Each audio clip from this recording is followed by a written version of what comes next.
इसी वजह से मैं उस आंदोलन से दूर हूं। क्या जंतर मंतर के प्रदर्शन से दूर हैं चंद्रशेखर आजाद?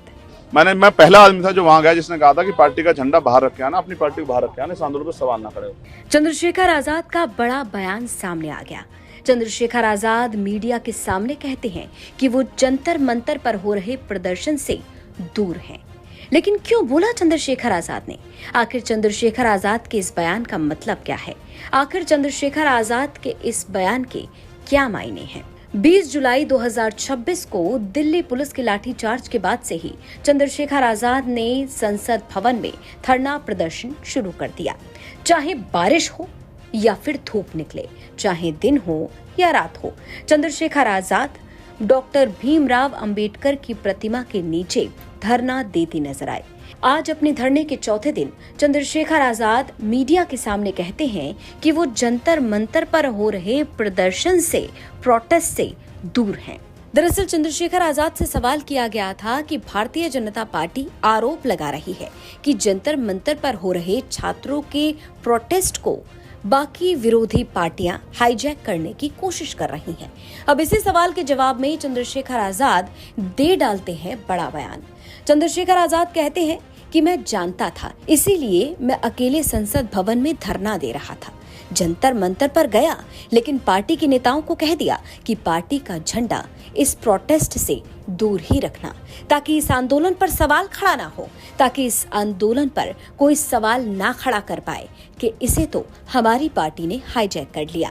इसीलिए चंद्रशेखर आजाद कहते हैं कि उन्होंने जंतर मंतर पर जाकर प्रदर्शन नहीं किया, बल्कि संसद भवन में शांतिपूर्ण तरीके से अकेले बैठकर प्रोटेस्ट किया। कल पूरी बीजेपी के प्रवक्ताओं ने कहा कि अब इस पूरे आंदोलन को पॉलिटिकल पार्टीज हाईजैक करने की कोशिश। इसी वजह से मैं उस आंदोलन से दूर हूं। मैंने जंतर मंतर से खुद को इसलिए दूर किया कि उस आंदोलन पर कोई सवाल ना खड़ा हो और हम अपना काम स्वतः कर सकते हैं। इसीलिए मैंने उस आंदोलन को खुद से दूर किया।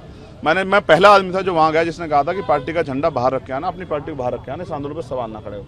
लेकिन मैं फिर आपसे कह रहा हूं, मैं हिंसा का समर्थक नहीं हूं। इसकी जांच होनी चाहिए कि वो हिंसा किसने कराई, क्योंकि बहुत सारे ऐसे लोग थे, चाहे वो डंडा लेके खड़े हों पुलिस के साथ, वो पुलिस नहीं, या जो मुंह पे बांध के प्रोटेस्ट कर रहे थे वो प्रोटेस्टर नहीं।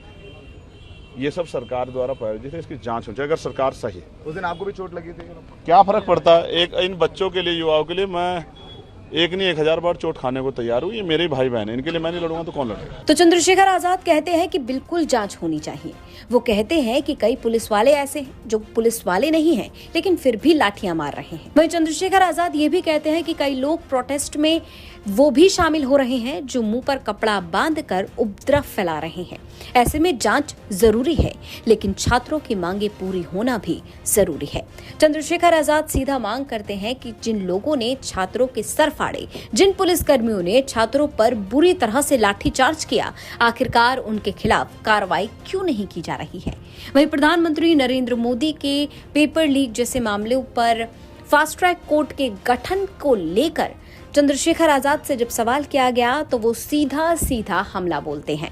चंद्रशेखर आजाद साफ कहते हैं कि 12 साल में याद नहीं आया, अरे कानून तो लाओ, हम विपक्ष में होते हुए भी छात्रों के भले के लिए पास कर देंगे। वहाँ बैठे हुए थे, सरकार से कोई आया, बोले कि नहीं चंद्रशेखर जी अपनी बात बताइए, आप बैठे हुए हैं गर्मी में, बारिश में, संसद में? हाँ, 2 मंत्री कल आए थे, तो मैंने उनसे भी एक ही बात कही कि वार्ता तब होगी जब धर्मेंद्र प्रधान इस्तीफा दे देंगे, उसके बाद वार्ता, उससे पहले कोई वार्ता। तो आप अपने संगठन के साथ कुछ और संगठनों को भी लेके आएंगे साथ में, जैसे पार्लियामेंट में कुछ आप लोग इंडिपेंडेंट लोग? हाँ, वही मैंने बताया, आप देर से आए, मैंने यही बात बताई थी कि मैं अपना जो साथी हैं जो मुझसे जुड़े हुए हैं, जो मेरे साथ आके बैठे हुए थे, उन सबसे मांग करूंगा कि वो चले मेरे साथ और हम लोग होम मिनिस्टर से बात करेंगे। जिन लोगों ने लाठियां चलाई है उन पर कार्रवाई क्यों नहीं हो रही है, और जो आज का प्रोटेस्ट है उस पर बच्चों के साथ लाठी ना चले, इसकी जिम्मेदारी सरकार ले।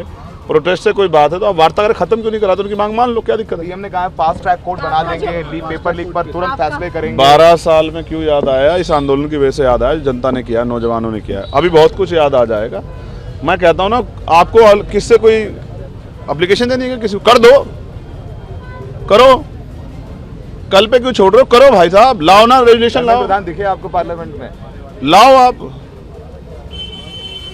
अब रेजुलेशन लाओ, हम लोग हाथ उठा के पास कराएंगे, हम विपक्ष में फिर भी पास कराएंगे। आप लाओ कानून कि आप परीक्षा में सुधार व्यवस्था लागू करोगे। तो चंद्रशेखर आजाद लगातार छात्रों की मांगों को उठा रहे हैं और जांच की भी मांग कर रहे हैं।